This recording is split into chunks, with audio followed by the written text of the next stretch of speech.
Welcome to the SubHub podcast. I'm Dani Moreno. And I'm EmKay Sullivan. And today is going to be a bit of an odd episode just because Dani and I have changed what we were going to do a couple of times. But we start out the episode talking to Jono Wyatt, who was previously the president of the WMRA, the World Mountain Running Association. But he stepped away from being president in 2021 and is now more in charge of the elite athlete side of the Valsir Running Cup. Jono was no stranger to this world, as he won 8 times prior to the name change back when it was the Grand Prix. He's a 2-time Olympian on the track and on the road, and he was also a world mountain running champion 6 different times. Yeah, talk about finding the right person for the job. I think he was born to have the job. Jonathan Wyatt, we call him Jono, both in the podcast and obviously right now.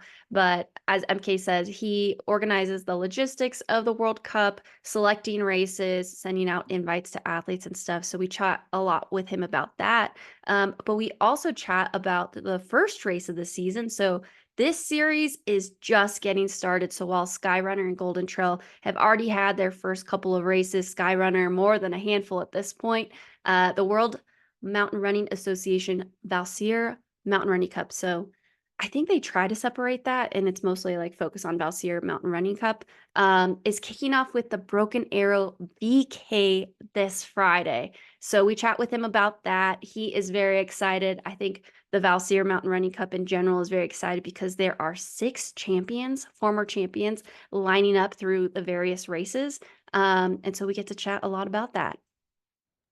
Yes, and so we had originally planned on making our Broken Arrow preview like one big episode, but to kind of make it more digestible, because Dani and I sat down to preview these things and it already took us like 90 minutes to work on the VK. We're actually going to release 3 different episodes. So this episode will be our chat with Jono and the VK preview. We will have a 23K preview episode separate, and then a 46K preview episode that is separate.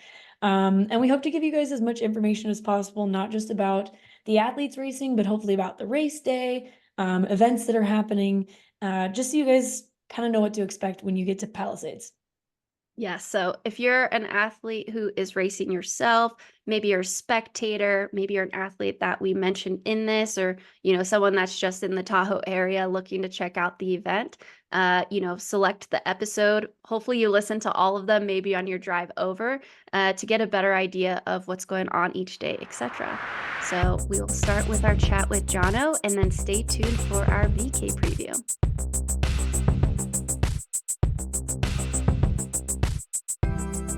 Hi, Jonathan. Thanks for joining the pod. We're really excited to have you today.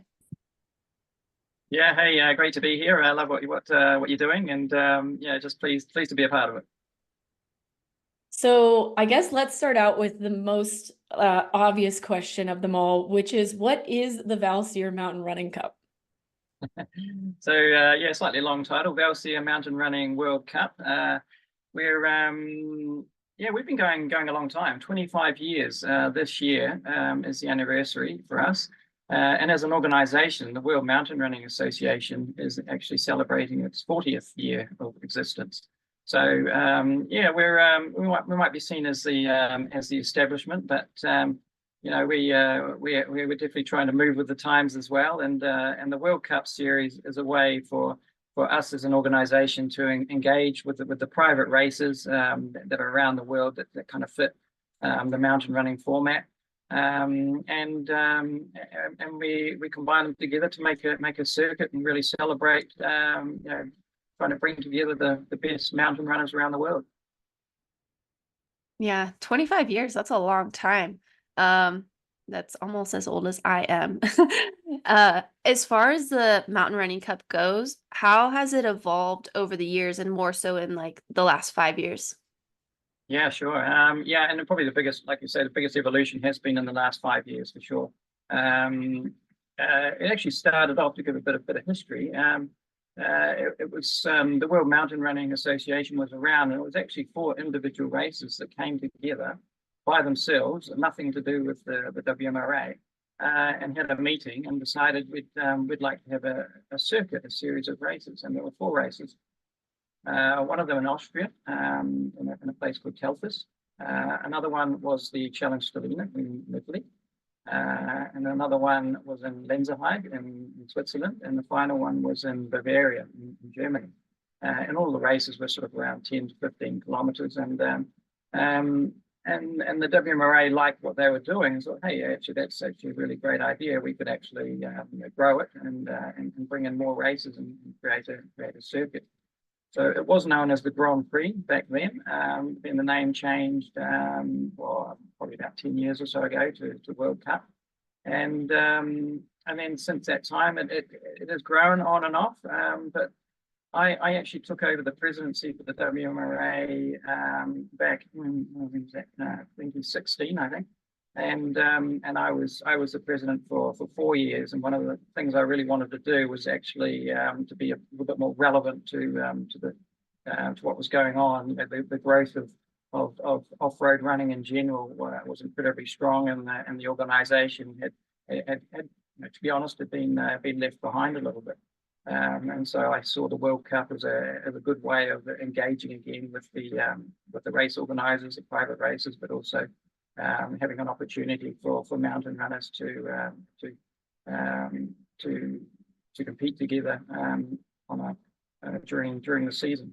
So I would say the last 5 years has really been where we've really had to kind of lift our game and become more professional, and we've worked really hard on investing in it. Before it was totally funded by the WMRA by its own grant. And one of the things I wanted to do was that the World Cup should be at least be a cost zero to the organisation, so it can kind of sustain itself. So if there was ever any problems in the future, then the World Cup could continue. And thanks to our sponsor Valsir, we've been able to invest more heavily in the last 3 years, and particularly in 3 areas: prize money, athlete support, and anti-doping are the 3 big kind of cost areas where we put money into it, and not forgetting the media side, of course, as well. So actually 4 areas, to be honest. So we don't work on huge budgets, but we really want to do the right thing by the runners competing in the sport, and to really then help promote both them and also promote the races themselves to grow what we do.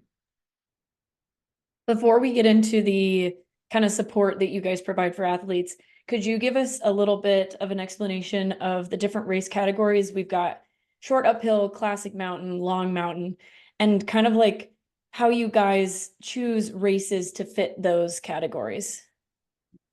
Yeah, that's a good question. The honest answer is there's a little bit of luck involved for sure. So the categories, the short uphill would and there's always a little bit of overlap, and in the World Cup we can be a little bit flexible about things. If it was the World Championships, then the criteria is definitely more rigid in terms of the distances involved. But I like to try and get the best balance I can between the number of races and typically the distance will be about 4 to 6 kilometers for an uphill. It doesn't have to be 1,000 meters, so we don't talk about vertical kilometers, so it'll be different distances. Some of the races definitely are. But I know our first race in Broken Arrow is just a touch under 1,000 meters. I think 954, if I'm not mistaken. But I like the fact that they don't just they don't have start in another place to make it exactly 1,000 meters. The course is the course. And then the middle distance, what we call the classic, is kind of our traditional style of mountain running, where we really started over the 40 years. And those distances would typically be 10 to 20 kilometers. And then for the long distance, we go 20 to the marathon. And like I say, there's a bit of overlap. So when we select races, we have to look at obviously the quality of the race. We have to look at the calendar. That's a big deal because we often do have to say, unfortunately, we can't bring in all the races because of the clashes in the calendar. And then then hopefully we get a good balance between the same number of each category. And I think there has been a few, it has been the odd time where a 20-kilometer race might be a classic, and then a 21 will go into the long distance. That's awesome. I love personally, you know, this being the SubHub podcast, a focus on shorter distance races. I love how the word long is associated up to the marathon distance, where here in North America, like that's at least 100 miles if you're going to go long. So much appreciated there that, yes, these races are still long, even though, you know, kilometer wise, they aren't the 100-mile distance. Like you mentioned, a big part of Valsir coming in as the title sponsor for the Mountain Running Cup was to increase athlete support as well. And we were curious what that looks like per each of these races, like logistically, etc. Yeah, so probably the biggest amount of most time I spend is really doing the athlete side of things. You know, I can set up a lot of the race logistics kind of earlier on, but as we get closer and closer to the races, then obviously more requests come in from the runners. And so something I want to do is really you know, talk, you know, if I can, one-to-one, but you know, obviously there's these group emails that go out. I hope I don't spam everybody's inbox with requests to join us. But I would say it's roughly in terms of, you know, our budget. We sort of do. You could probably divide it to be kind of a quarter between between those four categories I mentioned earlier. You know, so it's prize money, it's 25%, and a quarter to athlete travel, and then another quarter to the anti-doping, and another quarter to the media. So you could sort of say athlete-centered kind of support between prize money and travel support is around half of it. And I know it's a huge help, and we'd love to give like full airfares or travel to all the athletes to come, but we do have to kind of make a selection, and we don't have the budget to pay full tickets. So we use, in a way, our criteria. We kind of do it more results based. So the runners that support the World Cup are going to be eligible for more travel support. So you know, we take the classification from the previous year for the top runners, and then the runners that continue to do well with good results through the World Cup series are then eligible for travel support for the next races. Yeah, not unlike some other series that also do that. It's so helpful, like once you get into these series, to be able to continue whether you're sponsored or not, you know. So we love to see that. And we're also big proponents of doping control on this podcast. And so we know that that's like a big thing in the sport right now. It's also extremely expensive. And so how does WMRA handle doping control, and what other challenges other than just the expense do you guys face in this area? Yeah, well, I think we're in a good position to lead, and I think we have done that. I think you see other series are now following a more WADA-centric approach, but that's something we've always done. And because of our relationship with World Athletics, we actually work through an organization called the AIU, which is Athletes Integrity Unit. And they handle all of the anti-doping aspects for all of the athletics world, road running or track and field, or what we do in the off-road space. That really helps us a lot, because we have that expertise to draw on. But you're absolutely right; it's incredibly expensive, and I know there's been some communication about what other organisations are doing for anti-doping, which I think is really, really positive. But when I look at the amount of money, I sort of know the costs, that amount of money doesn't go particularly far in terms of anti-doping. So, for example, on the World Cup this year, we require every race to have in competition anti-doping. So we'll be testing the top finishers and plus random finishers as well. So we plan to do around 70 tests over 12 races for the World Cup. But it's only 12 races, and yet we're doing 70 tests. And as an organization, they'll be testing it on the other WMRA events as well throughout the year. So yeah, it's a huge expense, and we have to, in the World Cup, we have to cover the costs. So we help out, and so we pay for it all, but between us and the racers, we're able to work together, and we help subsidize their anti-doping costs. And it's yeah, the costs are very different depending on what country you're doing the racing. And unfortunately, in the USA, that's probably one of the more expensive places to provide anti-doping, and so it's really pleasing to work with Brendan and Ethan and the team at Broken Arrow, that they're really on board and really are really proactive on that thing, as are all the races, I have to say. Even if we say you have to provide anti-doping and we can't pay all the costs, they still believe in the effectiveness of that. Yeah, that's huge. And a big thank you from athletes like ourselves and just everyone participating in the sport, because yeah, if you start to have widespread doping, it kind of takes away the essence of sport in the first place. So yeah, big thank you to all those races who, where the cup can't cover the costs themselves, are supplementing that expense as well. Tim Tollefson here with Mammoth Trail Fest also pays for WADA level doping, and I've heard the costs, and it's like, wow, that is money that you're, taking out of your own pocket, and it's just like really appreciated. So thank you to those RDs doing that. It's it's greatly appreciated. As far as, we have the athlete support, and then we also have the doping controls, which are both huge and greatly appreciated. We also are curious about, promoting gender equality within the space. And we were curious what steps the Valsir Mountain Running Cup is doing, whether it's media coverage, support, etc. Yeah, it's a good question. And I was really pleased to have from Brendan the split 55-45. We're not quite 50-50 yet, but I think that's definitely going in the right direction. And I'd probably say that the North American are probably a little bit further ahead than our European side in terms of the equality split in terms of numbers and races.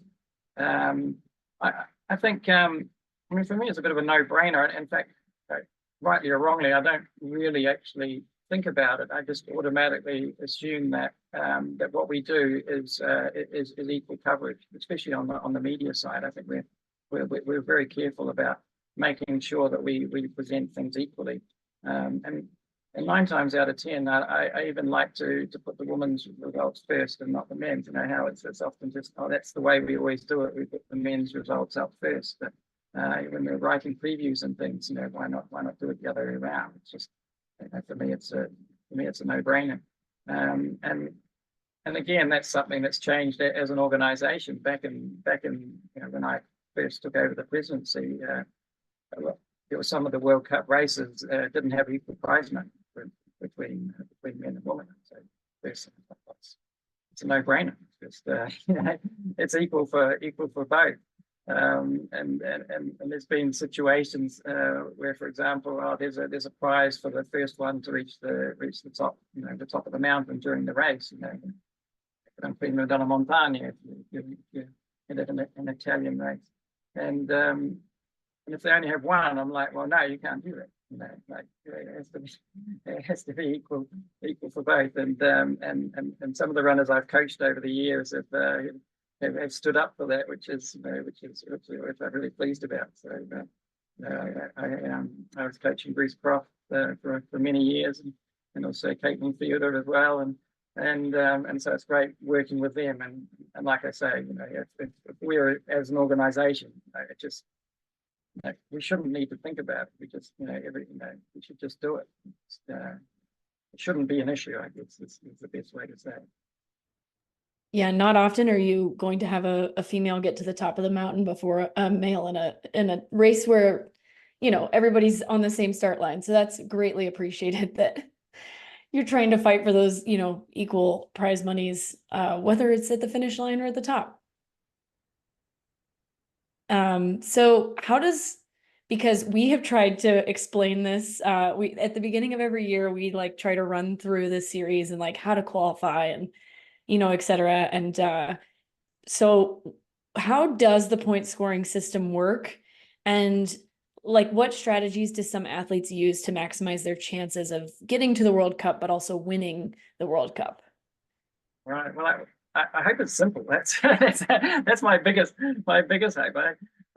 So it's basically just a simple point system, accumulative, and then we kind of look at how many races we've got and decide how many of those races can count or will count for the World Cup. So that at that point there's a bit of a balance between like we really want to reward the runners that do lots of races that follow the World Cup, but we don't want to make it that if you have to do every single race, then you're not, there's no point in even trying, sort of thing. So there's kind of that that subtle balance. So so we've got eight races to count out of the 12 in the World Cup, and then at the finals in Chiavenna in Italy, you get a small bonus for doing the two final races, just a small incentive for runners that, you know, that come to the finals to make a real big celebration. But I had a question today on an email. They were asking about, I'd quite like to do the World Cup, you know, and I'll do these two races, and then I'll do the finals if I qualify. And I'm like, well, actually, you don't need to qualify to run the final. Everybody can run the final. You just accumulate points towards the overall. So I hope it's quite simple, and I hope it's fair for everyone involved. And we do run the rules of the World Cup through the Athletes Commission. So at the WMRA, I guess, you know, we're one of the few organisations that has its own athlete's voice. And so, you know, we involve them, especially on the early stage of the World Cup in terms of what the rules are going to be for next year and what we should and shouldn't do, and we get their feedback on that. So so it's super cool. I mean, I was an athlete for so many years, so I know what it's like, you know, complaining about the rules and going, why do they do things like that? And now I'm on the other side of the fence, but you know, I really hope that we can you know, we can work together and closely with the athletes. Yeah, no, definitely. That's really cool that athletes can join the final, even if they haven't participated in the rest of the series. I think that's great. Some other series are definitely not like that. And so you still have an opportunity to participate in at least one race if, you know, your calendar is full for a variety of reasons. It's also really cool too that I've noticed, because some series too will like switch up the races that are included in their series, but it seems from the outside like there's some pretty loyal ties to certain races. Like I've seen Sierra Now there on multiple times, Trofeo Nisego. I don't know if I'm saying that correctly. Gear Demont, I think, has been there for many years. And so I'm just curious, like, is that the goal, to always have the same races every single year and to kind of just bring in new players? Yeah, good question. It's not exactly the goal, but it is. In a way, it's kind of balancing the calendar is always pretty tricky. I would say Sierra Now is a really important race for us because you know, just it's such a high quality race, and their vision for the race and what they're doing, I think is really forward looking and really proactive. It's important for us to grow a little bit more outside of Europe and how best we can kind of do that kind of in a sustainable kind of way. We don't want to sort of go, you know, way outside of Europe and then end up with a race which is only run by local people. So again, I would love to see a race in Oceania back in my homeland, but it's still a little bit too far away just at the moment. But working with Broken Arrow in Lake Tahoe, at least we have one foot over there in North America, and I think that's super important for us. And then the Italian races have always have been long-time supporters of the World Cup. And that's often one of the hard decisions is which Italian race to leave out of the calendar. But like you say, Nazago just, they do such a fantastic job in terms of, looking after athletes and just creating a really nice experience for everyone, whether you're running or watching. And then our friends in Chiavenna actually, they were part of the World Cup a few years ago, and they also helped us during the COVID times, where we were able to put on a race for national teams when we had to cancel the World Championships during that year. So it's nice to be able to sort of go back there and sort of meet old friends again. Well, speaking of races that are kind of regulars on the series these days, this week is the opening of the Valsir Mountain World Cup at Broken Arrow in Lake Tahoe, like you were just saying. And yeah, I guess tell us why you decided to include Broken Arrow originally, and like why is it the kickoff to the series? Oh well, I think it's such a beautiful place. I went there for the first time last year, and I said, like, why haven't I been before? But especially when I was an athlete myself. But yeah, I think location wise, it just ticks all the boxes, and calendar wise, it just works in pretty well with when we start the World Cup. We don't actually sort of have a plan about when to start it or not, but we sort of like to have the races reasonably compact. This year, maybe even a little bit too compact. We've got a lot of races in July, for example. But I think Broken Arrow is a fantastic kickoff for the World Cup. And looking at the entries we've got, I think it's pretty stunning in terms of the field that they've put together. And I love their attitude about, everyone's a rock star, like it doesn't matter whether you're first to cross the line or the last one, everyone gets looked after there, and that's something I really enjoy. Yeah, I think EmKay and I couldn't agree more. It's really cool that everyone can kind of fill out this form to have cool stuff shouted out about them as they're coming into the finish line, not just, the top 3 finishers. And yeah, the fields are insane for both the VK and the 23K, very international fields. I think EmKay and I have a soft spot for Patrick Imdego, who's coming over. It looks like his debut at Broken Arrow, and it's kind of funny that last year was your first year, because that is one of the fun things about Broken Arrow. Sometimes it's a snow year. So I'm sure you got to see everyone in the snow, but this year, maybe just a couple parts will have that same atmosphere. Are there a couple athletes that you want to highlight that you are excited are coming over to kick off the Valsir Mountain World Running Cup? Absolutely. I told you it was a mouthful. Yeah. Yeah, for sure. Yeah, and not just because you're entered as well, Dani. You're doing the 2023, I believe. But there are actually 6 world champions on the start line between the VK and the 23K. So, 6 world mountain running champions. Do you want to guess who those are, or do you want me to tell you? Oh, So let's we've try and got guess. Grayson, Patrick. I feel like I should know these. Oh, Allie Mack. Oh, Allie obviously. Mack, yeah. Oh, dang. Is there another men's one? Yes. 3 actually. What? Okay, other than Patrick, who are... Oh, Jim Walmsley, technically. Oh, He signed up in the yeah. VK. He won in Yes. Patagonia. Oh, nice. We're doing pretty good. That's 4. I'm falling short now. Okay. Yeah. You've got to go back a few years now, I'm afraid. But I saw Max King on the Oh, start. definitely. Okay. Yes. And also Joe Gray. Wait, he signed up? Well, Oh, I've seen him on the start list, but I'm not I'm sure that he's going to be there. final. He's there like every year. okay. That's Wow. awesome. I didn't know Joe Gray was coming. That definitely makes it even significantly more. Wow, So, 6 mountain running championships. That's incredible. yeah, and it's and I know Philemon Kiriago will also be there from the Run Together. Oh, hell yeah.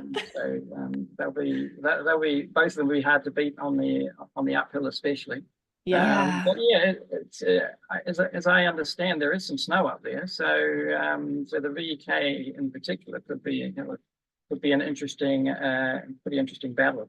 Yeah, Dani and I previewed the course this last Tuesday, and there's a decent amount of snow on parts of the 23K, but yeah, the VK is still kind of spicy.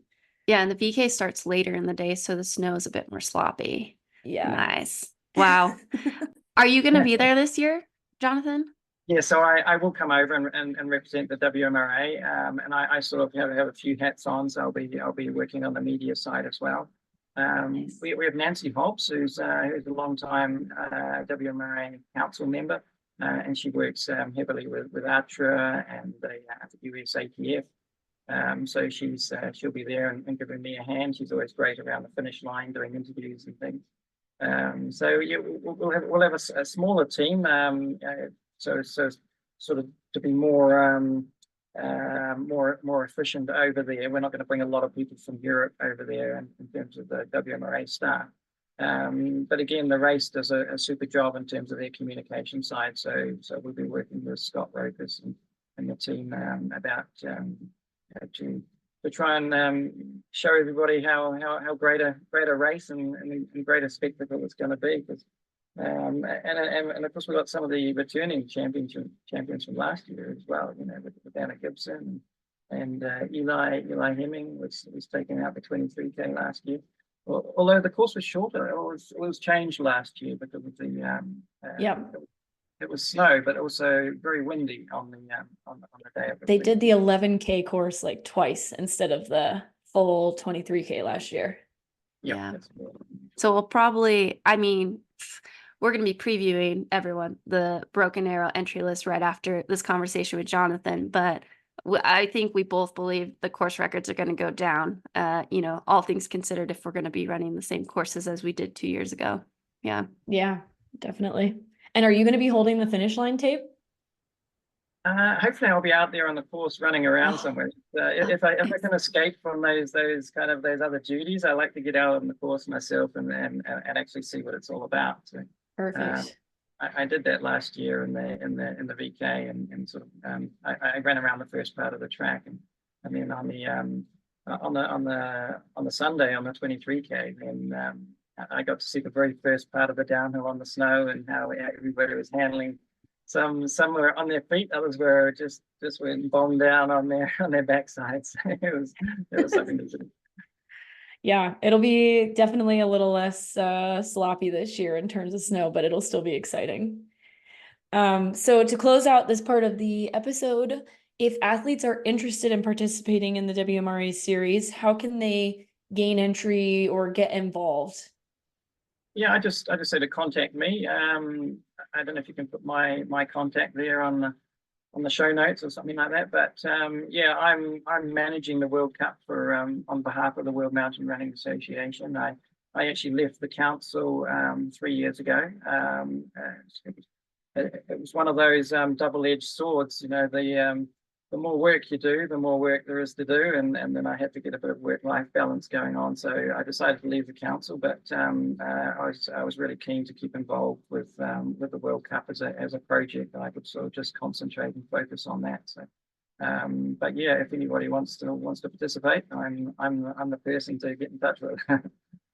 Yeah, we will definitely include your email in the show notes then, because I'm sure that there are plenty of American athletes, especially like college kids these days, that are interested in getting into stuff like this. And it's kind of hard to figure out who to talk to, where to break in. But we appreciate you coming on and like talking about the World Cup and especially Broken Arrow.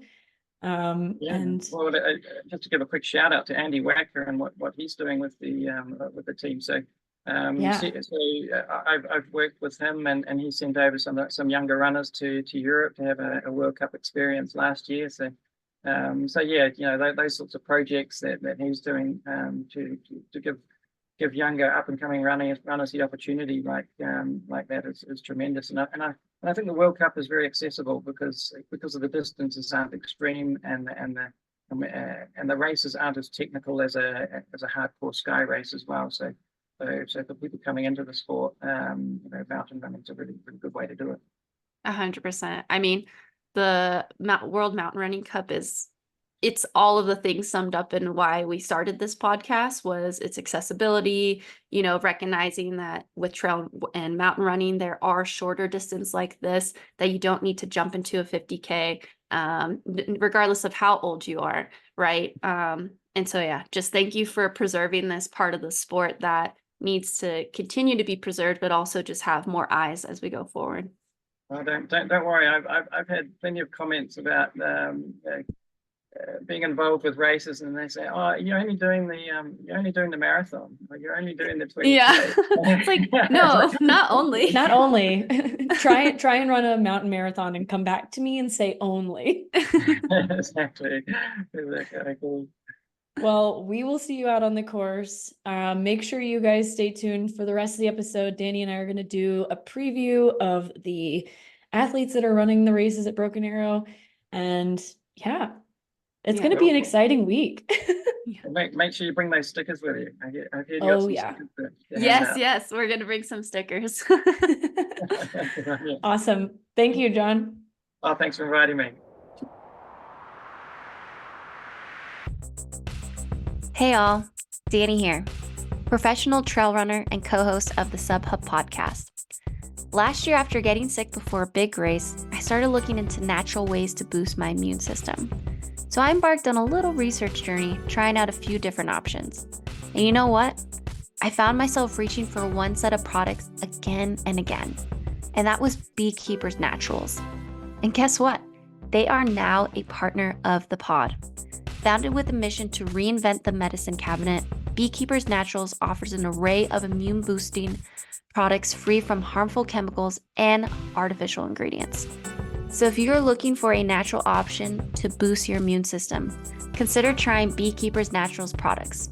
And be sure to use the code SUBHUB20 for 20% off of all of your orders at beekeepersnaturals.com. Now back to the episode. And now we're going to dive into our in-depth preview of the VK, which is the first of 7 events at Broken Arrow. I mean, I don't know about you, EmKay, but I could see why people love this event so much with that many events happening within 3.5, 4 days. Yeah, it's a wild weekend. I mean, originally when this event started, it was a VK, 23K, 46K, and a Triple Crown. And now we've got the Iron Crown, the Triple Crown, the 46K, 23K, 18K, 11K, the Iron Face Challenge, the Vertical K, and the Kids Run. See if you could say that 10 times fast. Yeah. But we, as the SubHub, we're going to focus primarily on the VK, the 46K, and the 23K, since those are the events that are qualifying athletes for points in a series, whether it's the U.S.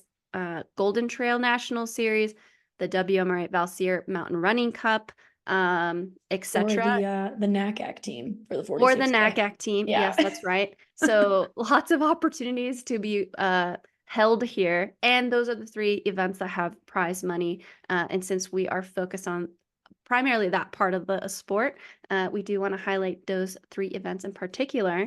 But as far as the VK goes, to give you, assuming you're driving on your way to Tahoe, we wanted to go first review the agenda for Thursday and Friday. And then after that, we'll dive into the course details, the athletes, and then maybe get into some potential hot takes and speculations on how this event might unfold. Yes, and just in case you guys have not heard, Never Second is the new nutrition partner for the races. So you guys have heard about Never Second a lot if you listen to the podcast, but if you're out on course and you're trying Never Second and you leave the weekend and you're like, I've got to try some more of that, make sure that you guys use code SUBHUB25 at checkout to get 25% off of your order. Yep. And Bill Armstrong, who we mentioned was at Canyons, the man in the flesh is going to be there again. So if you have any specific questions about Never Second, he will be more than happy to answer those questions. So starting on Thursday, which this is kind of like the kickoff to the event when you can start picking up your packets, etc. From 2 p.m. to 7 p.m., you could pick up your packet at the Funital Plaza, which is kind of the main area by the finish line. From 4 to 6 p.m., so roughly the same time, you have a trail shoe demo and shakeout run presented by Solomon with Believe in the Run.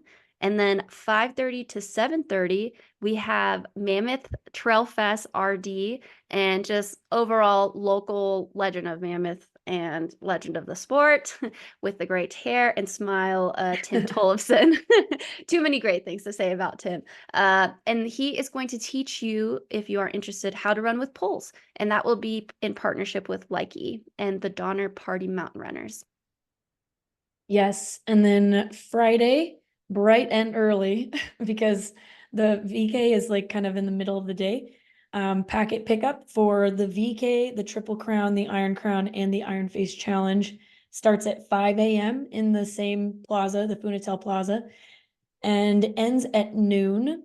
From 7 a.m. to 8 a.m., there's a morning donut social with none other than Andy Wacker, presented by Darn Tough Vermont Socks. From 9 a.m. to 10 a.m., there is a mandatory pre-race Iron Face Challenge if you plan to participate in that event. That happens in the Palisades Ballroom. The vendor village will be open from 9 a.m. to 5 p.m. The VK starts at 9:30, which is much earlier than it has started in the past. So just a reminder, packet pickup starts at 5 a.m. So you definitely got to be checked in, like probably before 9 a.m. is my thought. 11 a.m. to 7 p.m., there will be catered post-race meals available. At noon, the Iron Face Challenge starts in front of the tram. At noon, the 18K also starts. Oh my God, there's so much stuff going on Friday. From 12 p.m. to 7 p.m. On Friday, packet pickup for everything else starts. So they kind of take a break in the middle, but then it starts up again. Yeah, and there was an email that Brendan just sent out yesterday, I believe. And if you are not in the VK, the Triple Crown, the Iron Crown, or Iron Face, do not go and try and pick up your packet because they want to prioritize those athletes that are starting their races on Friday. Please, please, Yes. please wait until afternoon. Maybe you check out the VK, maybe see the 18K start and Iron Face start, and then after that, you can start picking up your packets for the 23K, 46K, 11K. Yes. And again, VK starts at 9:30, and then after that race, kind of it'll be like a little bit of a break because people have to come down off the mountain. But Freetrail will be doing trailgating on the KT Sun Deck from 12:45 p.m. to 2:15 p.m. So that will be a VK wrap up as well as a 46K preview for the next day. The VK awards ceremony are at 3 p.m. now. And if you are an athlete racing this weekend and you think that you're going to be on the podium or you think you might be close, it could be your day. This is mandatory. If you want your prize money, you have to be on the awards deck when it's time. So make sure you guys know it's at 3 p.m. Don't miss it. 3:30 p.m., 18K awards. And then 4 to 6:30 is a friendship finish line fiesta for the 18K. 5 to 6 p.m. is a trail shoe demo and shakeout run with Solomon and Believe in the Run. 5 p.m., the Iron Face Challenge Awards ceremony. And then from 7 to 7:45 p.m. is a 23K and 46K pre-race meeting. I don't know what that entails. Yeah, probably just going over like the course, what color the flags are, etc. So yeah, super jam-packed Friday. If you want to kind of like divide it in your head, go really early if you need to get your bib for one of those events on Friday. Andy Wacker coming in with a morning social run before he runs the VK. I kind of love that. Me too. Yeah, a man of the community. I love that. And then again, if you aren't doing one of those races, get your packets later. And then honestly, if you're running the VK and you think you might be, I think it's like top 5 get prize money, plan ahead. Yes. Because you race at 9:30, you still have to get down. Then you're jumping in with Dylan, and then you're jumping in at the prize awards. So definitely try to plan ahead with that one. Yes, it's gonna be a wild day. And also plan some drug testing time into your day as well, because there will be drug testing at these events. So if you're in the top 10, there is a likelihood, because I believe what Jonathan said is they will be testing the winner and then one random person for these races. Yeah, maybe the podium and then another random person. Yeah. Which most likely will be someone like in the top 20 or something like that. Yeah. So just be ready for that. Yep. All right, let's get into the race itself. Hopefully that is helpful for you. Again, this race is starting at 9:30 a.m. Definitely one of the earlier times historically that this VK is starting. It is a 4.8-kilometer race with 914 meters of climbing. For us North Americans, that's approximately 3 miles with 3,000 feet of gain, probably depending on which lines you pick, etc. And the flag color for the VK is red. This is the first race of the WMRA Valsir World Cup. It is a gold label race, so mega points to be claimed here, depending on your standing and what your goals are for that World Cup. And EmKay and I did some major investigative journalism with this one. We've been here all day, you guys. We've been here all day. Yeah, it's been a long day. This course has changed a lot of times, and no fault to Broken Arrow. They are in a very snowy area, so it depends on snow conditions. Palisades in particular has had a lot of construction in like the last 5 years. And so each like year or couple of years, when they've updated gondolas, and I just watched a YouTube video on the whole construction of it, like them like re-leveling stuff and like changing the format. Long story long, this course has changed quite a bit, but the year that it's most similar to is 2018, actually. So taking us all the way back. How many years is that? Like 6 years? Yeah, Oh my 6 gosh, years. that's before I even knew what trail running was. Yeah. So so looking at the times, if you're looking at a prediction of when these athletes might finish, the winners from those years, or from that year, was Ryan Phoebus in 41:16 and Morgan Aritola, who she is a legend of these shorter races. I believe she was based out of Idaho, used to win these races left and right. Ran this in 46 minutes, basically 46:04, so almost 46 minutes flat. So to give you a rough idea of where the winners might land. Yeah, and before we get into some athletes, we mentioned prize money. We mentioned prize money ceremony or the awards ceremony, and that you couldn't get prize money unless you were there. The prize money for the VK for this year is $3,000 for first place, $2,000 for second, $1,250 for third, $1,000 for fourth, $750 for fifth, and that's in US dollars. Yeah, US dollars. And then one last thing on the course. This is a higher altitude race for sure. When you start in the village, you start roughly at 6,200 feet. And then by the time you get to the top of the VK, you're almost at 9,000 feet, so 8,800 feet. Just round up to that. And EmKay and I previewed the course like a couple of weeks ago, and I don't know if there's gonna be snow on this now that I know that it looks like this versus like that chute. Yeah, and I've been following, and I'm sure a lot of you guys have too, if you follow the Broken Arrow Sky Race.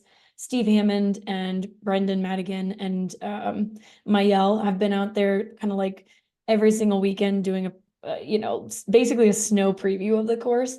And it seems like in the last week, things have like melted a ton. So I have a feeling it's going to be pretty dry for all of the races. Yeah, no, definitely. Do we want to say any more about the course? I guess I wanted to say one more thing before we jump into the athletes. This year, they added some switchbacks, which again, like this is similar to 2018, whereas the past few years, it's kind of been more just like a long, winded shot. Yeah. I don't know if that winded is. How do you say that? I don't know, but you've been like kind of meandering up roads for a while before kind of connecting to a single track, but I like not really switchbacky at all. Oh, okay. That's what that is. Because I'm curious if the athletes will be able to see each other in that kind of like switchbacky Yeah. thing, because that's exciting if they can. Yeah, that will be exciting. It's pretty early on, but Yeah. yeah. I mean, this is a course that's like pretty open in general, like high alpine. So you should be able to see your competitors for a lot of it. There's also a decent downhill. I'm gonna call it a decent downhill because when you have been hammering uphill for 2 miles, that slight little dip in the course feels like absolute hell. So in that little dip, you should be able to kind of tell like where you are. And then the final section up to the top of the mountain is very open. Dani and I ran that part the other day, and you can see the top where your finish line is for a little over a mile. So then you can also see the people that are in front of you. And it is so steep that you're like, oh, I can get that person, but it's like incredibly hard to move any faster. Yeah, totally. Oh my goodness. Okay. Well, that is a brief course preview of what to expect. And let's get into these athletes. So, like EmKay and I said, this took us a bit because this race is so stacked. Like all the races in Broken Arrow are stacked, but what's fun about the VK is a lot of people double up. So they'll do the VK in the 23K, the VK in the 46K. You take all the Triple Crown people who are doing all of the races. So you have a lot of people doubling with it who are also exceptional climbers. But after going through all of it, we decided to pick 10 men and 10 women to kind of highlight. And if there's someone that we are missing, they probably could also be in the top 10, but just based off results and our expertise, I guess, this is who we've decided to cover. Yes, and if you guys listened to this whole episode and you listened to the first part with Jono, you know that we have 6 world champions in our midst this weekend, and 3 of them are competing in the VK. So we've got Grayson Murphy, Allie McLaughlin, and Patrick Kipnieno. So 3 of them are competing on Friday, and I think all 6 of them are competing on Saturday. Yeah, wild. Yeah. So to start with the women, Laura Hamilton, she is the winner of Dragon's Back Ascent last year at Mammoth Trail Fest. Yep, last year she was also 27th in both the vertical and the up down at Worlds in Innsbruck. She is from Australia originally, but has been living here for the last couple of years, training in Colorado, so she's fairly used to like high altitude races. Nice. And she'll be out there with her poles, I'm sure, which is always scary to see somebody in a VK with poles. It's very intimidating. It is very intimidating. Oh my gosh. And then next on our list is Jade Beltzberg. She was second at Chuckanut this year, 9th at Canyon's 100K. But going back to 2022, she was 5th in the Broken Arrow VK. And last year, she was 2nd behind Anna Gibson. So very versatile athlete. She, we put her kind of like in our 8, 9, 10 area personally because she is coming off of Canyon's 100K. Don't know how her training is going into, something shorter and more bursty. But yeah, 2nd last year behind Anna Gibson is nothing to bat an eye at all. Yeah, for sure. Then we have Rachel Tomajic. She is from Arizona. She's been on the last 2 World Championship vertical teams for the US, both in Innsbruck and in Thailand. I almost forgot where the other one was. So Yeah. she has been 2nd at the US Uphill Championships as well, both of those years, I believe. Yeah. And 2 years ago, she was 6th in the 23K at Broken Arrow. So this is in 2022. And she was 6th in the VK. So very consistent on these Broken Arrow courses. Next up, we have Annie Dube. She is based out of Golden, Colorado. She was 4th last year at the VK and 6th in the 23K. And she did recently run the GoPro Games. I don't have it in front of me which distance she ended up running, but I believe she was on the podium for either the 10K or the 20K. And then we have Anna Mae Flynn. She was 5th here at the VK last year. She's recently been racing a couple more sub ultras in the last like 6 months. She just won the GoPro Games 10K last weekend. I guess when this comes out, it'll be maybe 2 weekends. But yeah, so Anna Mae Flynn definitely should be up there. It seems like she's kind of been focusing on these shorter efforts recently, which I think is great. And then we have Tabor Hemming, who is very well known at this race. both she and Eli have raced the last 3 years here. She was recently third at the Kodiak 50K behind Dani and Jen Lichter. She won the Big Alta 20K back in February, and she was third at the VK the last time that she did it in 2022. Oh, you're on mute. And a couple other things is like Anime Flynn, I would say like kind of prior to maybe the last year and a half or so, was like one of the best climbers in the US, if not in the entire world. So personally, I was really excited to see her win the 10K Go Pro against Ashley Brossovin, who is another Colorado great. And then Tabor Hemming, like she is wicked fast on the track too. And I feel like that translates extremely well to the VK. Yeah, definitely. Yeah. All right. These next four were really, it was hard with these top five, I would say, to kind of order them just in general, because in our opinion, like any of these women could win, but especially these top five, depending, because the VK, it's like, if you just feel slightly better than someone, that could be the difference between you winning, Literally. because the race is Yeah. so short. But Just getting a better start, like just getting out yeah, better in that first 2 minutes. yeah. If you aren't with somebody at that point, catching them is so hard. It is so hard, and they're just in front of you. Like, Yeah. it's kind of like a road half marathon. Like, if they click off the first 2 miles faster than you, and then you just run the same pace the entire time, like Yep. the person who got out faster wins. So I personally can see Tabor and Anna Gibson, who ended up putting in our fourth, like being so interchangeable depending on who's having the better day. But we ended up putting Anna fourth because she was the winner here last year. She used to be based out of Teton Village in Wyoming, but now she's moved to the Bay Area, I believe. So she's been living and training there for a couple months now. Anna is in wicked track shape right now. So again, going back to that track speed, she ran 4:08:06 in the 1500 in mid-May, and that actually qualified her for the USATF Olympic trials, which she's doing both. Like she's running the BK and doing the other one, which is awesome. You know, just embracing being that multi-runner athlete, I guess. I don't know how else to say it, but doing all the disciplines. Again, she won the VK last year, and she was fourth at Mammoth Trail Fest and third at Pikes Peak. So the girl can climb in high altitude. Yes. And so, yeah, she's doing Broken Arrow this coming weekend. And then the following weekend, she will be competing in the 1500 at the Olympic trials. Yeah. Which is crazy. Which one is harder, do you think? The Olympic trials. Yeah. Just because the women's 15 is like so stacked this year. But this is the most stacked Broken Arrow VK I think we've ever had on both the men's and the women's side. So yeah, who knows? Yeah.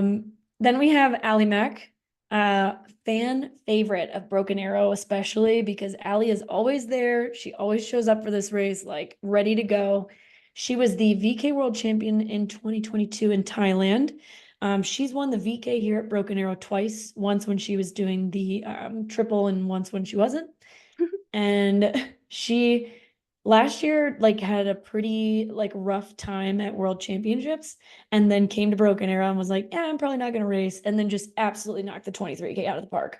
So like Allie does well here because she knows the course, she knows the people, like everybody knows who she is there. I think that like really lifts her vibe a ton. So I see her anywhere in that top three, really. Yeah, seriously. I think it's a happy place for her, for sure. Yes. Broken Arrow. She loves it. Always love the Harley finishes with Allie too. They're so Yes. cute with Harley just like frothing, coming in with her mom. Harley is a dog, not a child, a fur baby. So hopefully Harley will make an appearance as well. But yeah, I mean, Allie could win this race as well, like we were saying with these top five. But she has some serious challengers. They're all serious challengers, but these next two women, I think, get an extra red carpet rollout. This was really hard for us. So take it as you will. But if you were to mix up these or switch these top two, we don't blame you. But our number 2 is Joyce Muthiani, Nigeria. She is a badass. She recently just won Four Sisters China, the Golden Trail World Series race. That was the second stop of the World Series. She had gone out hard in Kobe and kind of faded back, but she got Four Sisters right. And honestly, that was a very dominant win considering the Yeah. field. She also, this is kind of overlooked, but she was third in the up-down Mountain Classic in Innsbruck last year. So the race where Grayson Murphy won and kind of went at it with Tove Anderson, the Swedish athlete, Joyce was actually, she got a bronze.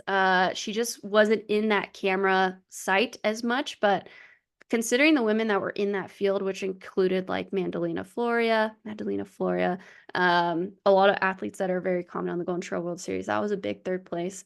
She also was first at the 20K WMRA final, which was kind of like, I don't know, it's kind of like Skyrunner, like you can still get points from the final, like Golden Trail too. And then she was also third at the uphill WMR final. And then last but not least, she was second last year at Sierre-Zinal behind Sophia Lockley. And she was closing hard towards the end there. Sophia, obviously our American great queen, ended up holding on for first. So Joyce is on one. She also did another race in Spain. It's slipping me, but it's invite only. And she beat the course record there right after Four Sisters China. And being such a WMRA regular, she's here to get points. I'm sure she looked up that prize money, looking up to freaking some dough. Yep. So yeah, I think it's so cool that she's coming out to this race. Me too. And then last but not least, we have Bum. Grayson Murphy, two-time world champion in the mountain and then up-down classic. So she was recently second at China Four Sisters. She was Oh, third she's third? behind Maud Mathis. Oh, yes. Okay. So she was third at the race that Joyce won. The reason that we have her ahead is because she is the world champion she was third in the VK at Worlds. So Grayson is definitely like, she can do it all, but the uphill is one of her strengths, I would say, for sure. So we see Grayson as maybe the favorite, but also Joyce is also maybe the favorite. I don't know. It's so hard. It's hard to say. Yeah, because Joyce, if you rewatch the Four Sisters China, Joyce won that on the climb. Like, Yeah. I believe Maud and Grayson actually made time on her in that first kind of like downhill that was very steep. But Joyce was out from the gun, kind of racing up front with Grayson, Maud behind. And she just like took it on the climb. And in that race, Grayson did get some cramps, but Joyce almost beat her by 10 minutes, which, I think shows like how strong of climbing shape that she's in right now. And she's on a roll, and we all know that sometimes when you're on a roll in this sport, like things just keep working out for you. Totally. And Joyce has like I forget where I saw this interview, but you could see her huge smile after Golden Trail when she wins. Maybe it was their recap thing. And you could just tell like her confidence is just boom, boom, boom, boom, boom, boom, boom, which that can make a world of a difference. Like as soon as you feel that confidence, you're like, oh, I know how to win now, like going forward. But yeah, oh my gosh. So that's really hard. Grayson, Joyce, and Allie, two of them VK world champions. Joyce has been on the podium of a WMRA world final. So that's going to be hard. And then you have Anna Gibson, who's been podium Pikes Peak, Tabor Hemming, also top 10 at Sears now. We kind of have ourselves a mini Golden Trail World Series race here. Kind of all the races, but yeah, And it's to only kick off day the one. weekend. It's only day one. Okay. Oh. Does it get harder? Yes, it does. Enter the men's race. Yeah, the women's race was hard, but honestly, the men's race was this one took us the most time, I think, when we were going through this. And we're still not totally sure because there are too many options. Oh my gosh. Let's get into it because okay, so the women's race is awesome. We're so excited for it. We had these 10 women. We also had like 5 other women that we were looking at. On the men's side, we have 20 men that we have highlighted, but we did bring it down to 10. So should we start it off? Yeah, kick it off, kick it off. No time like the present. All right, so we've got Cam Smith. He is kind of a toss-up, but Dani and I both feel pretty good about him as a pick. He won the VK in 2022. He was third at the 23K that year. He is on the Skimo US team. I believe he's finished higher than any other American in a Skimo vertical race, like on a World Cup. Don't quote me on that, but I believe that's true. But Cam did also, he's coming off of 2 ACL reconstructions and a shoulder surgery, I believe. His first race was this last weekend at GoPro Games. He ran the 10K and got fourth behind Yep. Joe Gray, Tyler McCandless, Mika Russo, and then it was him right in front of Andy. Yeah. So maybe on the comeback, but also one of the best climbers in the US if he's healthy. So I see Cam Smith being up in that top 10 mix. 100%. Yeah. And the dude rolls up with poles. He knows how to use poles. Big thing. This is kind of a fun one. Talk about people who can do a little bit of everything. We have our very own Jim Walmsley and Petter Engdahl. Sorry, Petter. Jim and Petter are both racing Western States, but they also are both incredible climbers. So we have Jim in 9th, slowly because Petter just ran the Euro champs and got 7th, which is kind of wild, like running that against specialists, and it was like uphill and mud and stuff.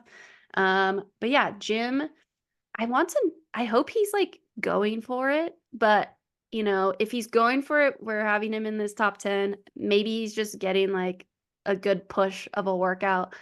We'll see when it turns out. Yeah. Yeah. But for anyone who is doubting Jim Walmsley as an uphill runner, Remy Bonnet has the world record in the VK on the La Folie VK in Switzerland at 28 minutes and 37 seconds. Jim is 8th place on this list, but his time is 31:19. So Remy has run 28:37. Jim Walmsley has run 31:19. And this segment is 1.25 miles with 3,000 feet of gain. Yeah. Ouch. So the dude has some wheels on the uphill for sure. Oh, 100%. Yeah. So yeah, would love to see a Jim Petter pre-Western States battle out there. Yes. And then we have Darren Thomas, local Reno guy, won the VK in 2021. He was recently first at Silver State 50K. He outsprinted David Sinclair in the final miles of that race. He was also second in the 23K in 2021, the year that he won the VK. He finished like 3 seconds behind Joe Gray, who won the race that year. Yeah, and word on the street is Darren has been feeling pretty good lately, which is good to hear, considering last year, most of the year he was out with dealing with an injury, Achilles, right? Foot stuff. Oh, foot stuff. Okay. Yeah. And he doesn't have to travel that far. He just drives over, which is nice. Yep. Such a cool race for us. All right, the 6, 5, 4 picks for us were really hard. Probably They could all of go all over the place. Yeah, 6 through 1, actually 6 through 2. I feel pretty confident about 1, similar to the women's side with our 1 through 5. So, you know, digest, take this in, and pick your picks based on the information we are providing. Next up, we have Chad Hall. The way you reset there. Yeah. All right, keep going. Next up, we have Big Bear legend, Chad Hall. He was at GoPro Mountain Games, and I was really sad to read that he rolled his ankle there. I actually got a chance to run with Chad when I was in Big Bear recently, like after Canyons, and the dude is hecka fit. So we don't know what place he would have ended up. If he didn't roll his ankle, I probably would have given him second or like, you know, very close to Eli. He also unfortunately took a wrong turn at Mammoth Trail Fest, which was the other short race before that. But after Mammoth Trail Fest, he went and reeled everyone at Kodiak, just took off and led the whole thing, which had a lot of the same players in it. needless to say, if Chad can run, Chad is a bullet going on these mountains. And this VK, while yes, very steep, it's not super technical. So you can actually like shuffle your way up. Yeah. So yeah, putting Chad there at 6. And he also was top 10 at Pikes Peak Ascent last year. Yes. And then we put Eli Hemming next.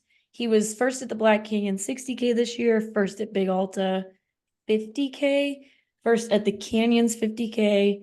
He's been mostly focusing on those kind of 50K distance races, but then he dropped down to the GoPro 20K that Chad was also in. He won it. His gap pace was 5:40. Oh. And he recently got the Bear Mountain FKT from Sage Canada, which is an all uphill FKT, I believe. Eli was top 3 at Pikes Peak 2 years in a row. So he's very good at these uphill efforts, and he lives and trains at altitude, which can be quite the advantage on a course like this. So yeah. And putting Eli 5th was really hard. really for hard. us. Like the dude can win the whole thing. Actually, I keep saying that, but my number 1, I just feel so strong about.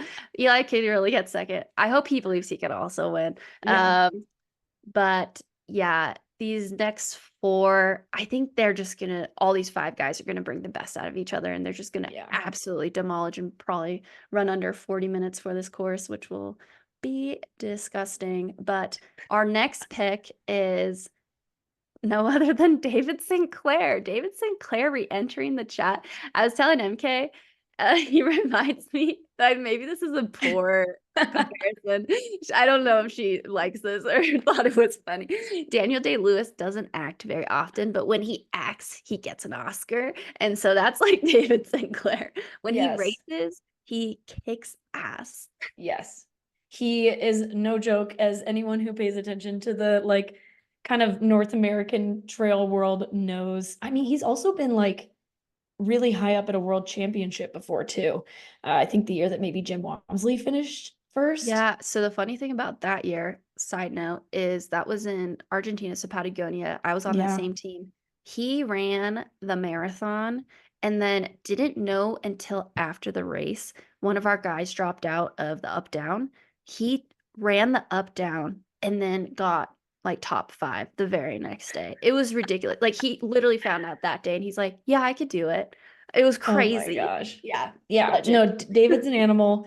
Very recently, the reason that we have him so high, he's done a couple of crazy things. He mostly does skimo stuff during the winter. So one of the big things he did this winter is he got the FKT on Shasta. Mount Shasta is 5.64 miles, just under 7,000 feet of gain, and he skied that in 2 hours, less than 2 hours.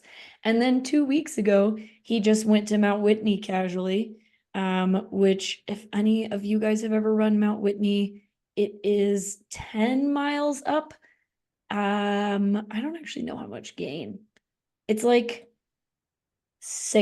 a little over 6,500 feet of gain, and he also ran that in 2 hours, like just missed the FKT. So dude's in like sick uphill shape right now. Yeah, and there's still snow on Whitney. Yeah, he said it was super snowy. Wild. Yeah, so we think he is primed and ready. The biggest thing is making sure he shows up not tired. And ready to rumble. Again, Eli, sorry for putting you 5th. It's weird to see Eli in 5th because again, he could crush it. Okay, next up, Philemon Ambogo. Yep. This guy, I think a lot of people don't realize some of these athletes are running because if you go into ultra sign up or even free trail, they're really low. Like you really have to comb through the stuff or have heard or know that they're coming. Philemon Ambogo, he won Sierra Zanel tiny race last year. No big deal. Race. He was 5th at Sierra Zanel the year before. That was his first time there. He was 2nd at the Golden Trail World Series final, like the main distance. So if you remember, they had a prequel and then the 26K or whatever it was, and he was 2nd behind El Hussein, and he was in front of Patrick and Remy Bonnet. So the dude was firing on all cylinders on that day. Yes. He also was at Trofeo Nisego and was second there last year, which actually was a little precursor, was Patrick, him, and then Christian Allen. And Pikes Peak, he had a rough go, and Trail Fest, he took a wrong turn. So his last trip to the US wasn't as successful as he would have hoped. But the dude is crushing. Yeah, and that was the one race last year where I think we all kind of, it looked like Remy was going to get beat by Philemon and Patrick and Chad Hall, and then they all got lost. Like Remy was leading, but they were coming in hot. So definitely a bummer of a day for those guys, but still to win Sears and all, I'd say that's pretty good. Next up, we have our first American pick, or our top American pick, I guess you would say.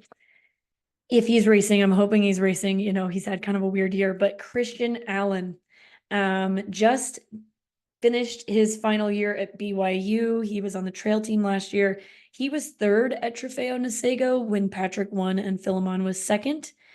The only reason, well, maybe not the only reason, but the big reason I think that we have Christian in front of Philemon is that, yes, Philemon did well at Mammoth, but he does seem to struggle a bit at altitude. Like he either does really well or kind of like meh.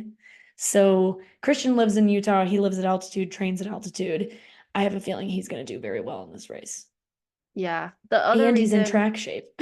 and he's in track shape. The other reason we put him in front, because the WMRA, again, they had their own series finals. Like the Golden Trail had their finals in Noli, Italy.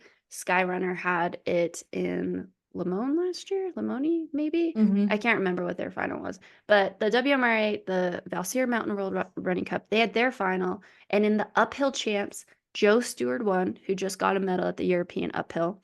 Patrick Kipnego was second, and Christian Allen was third. And these guys were like seconds apart, and Philemon was fifth. So Philemon is an extremely strong climber, but I think he thrives when like he could run a little bit more. Yeah. Whereas Christian Allen he can grind up the VK. So yeah, he's our top American pick. Eli and David could dethrone that for sure. So again, just asterisks around your free trail picks. And last but not least, he is everyone could win again. I don't know why I keep saying that, but Patrick Kipnego, all hail the king, is coming to Broken Arrow freaking VK, or just Broken Arrow in general. For anyone who's gonna like be at this race, Patrick is the bee's knees like in this sport right now. He in my head is like equivalent to Remy. But he's just getting started. Like everyone throws that phrase around, but he literally like just started training like 2 years ago. 3 years ago. It's crazy. And I know that this is like not Remy's thing for some reason, but like Remy doesn't have 2 world championships. Yeah. So fair. So Patrick won in Thailand. He also won the VK. He won the VK in Innsbruck, Austria. So that's the same place that Grayson got her medal.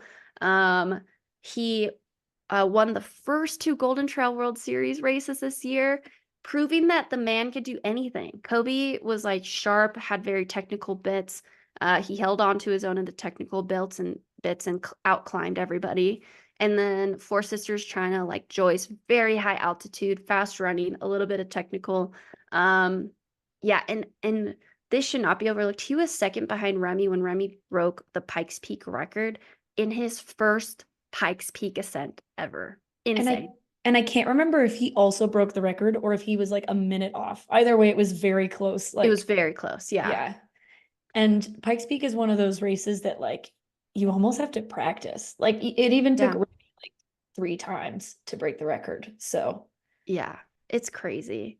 So Patrick is a heavy favorite for sure coming into this race. And it is so exciting to have him in the US. It's so exciting. So if you can get up a little higher, watch the start, because there's a bunch of incredible runners. Like this race is going to be insane. Yeah. And to have Patrick and Philemon and Joyce coming here from like Africa is it's so exciting. It's so cool that this race is getting bigger. Totally. And just a couple other names that we left out who help make this race even more international. I mean, Petter is Norwegian as well, so it's cool. Or he's not Norwegian, he's Swedish, but Yes. he's coming as well. On the women's side, Meg McKenzie coming from France, but she's South African. We have Emily Clark based out of Reno, Lindsay Webster, Canadian, coming from up north, Megan Lacey, American, and Sam Lewis, American. So those other names to consider.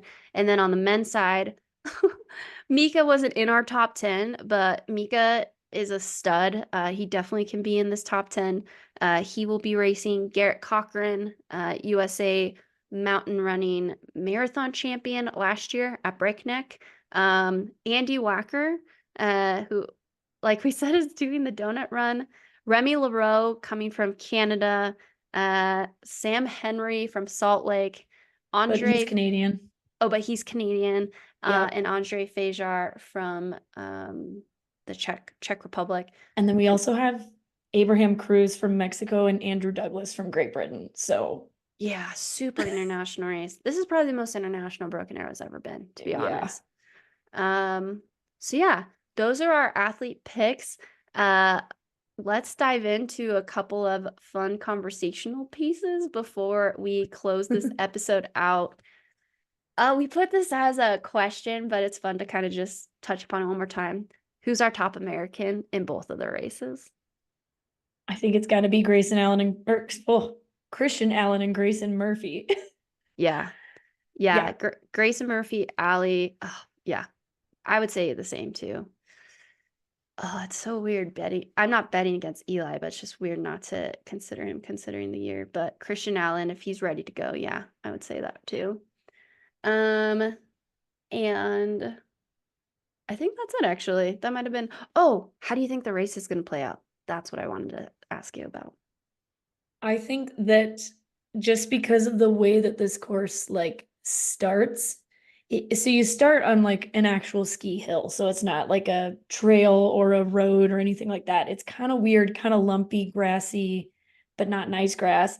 So it's like one of those races that I think is decided in the first half mile, unless somebody just like blows up so hard. I think you got to be in a good position early on, or it just gets too high elevation to make too many moves later on in the race, in my opinion. Yeah, that's fair. I feel like, do people die in the VK though? It just not often. And if they do, it's like In the first mile. Yeah. They die Like, after the first mile. Yeah. Oofda. That's hard. Yeah, honestly, I see kind of having seen a couple things with Christian Allen and being in the race, I wouldn't be surprised if he just like takes the lead and goes for it. Yeah, and Patrick will follow him. Patrick and Philemon, because they race so closely to each other. They like really, they're part of team run together. And part of that is literal. Like they literally will like race and push each other. Yeah. And I think everyone else is kind of just like seeing what happens. But in the business, you know? Yep. And then on the women's side, if Allie shows up, it's hard not to say that she won't kind of just like go for it and see what happens. She knows the course really well. She's run the VK several times, even if it is a little bit different every year. Like she knows it. She's gonna go out hard. The year that I ran it, I lost Allie within the first 30 seconds. Never saw her again. Yeah. So you never know in these races. It's crazy. Yeah. This is gonna be a fun one. And then I think that Joyce and Grayson will probably go out near each other just because they race each other now. Yeah, totally. A couple of times. So yeah. Oh yeah, I guess so. Yeah. All right. That's the VK. I hope this helped you. Again, listen to the other episodes for the 46K and the 23K preview. Never Second's going to be on the course, like we said. And so consider using our code if you think that's something that you will want to utilize going forward. This has been the Sup Up Podcast brought to you by Freetrail.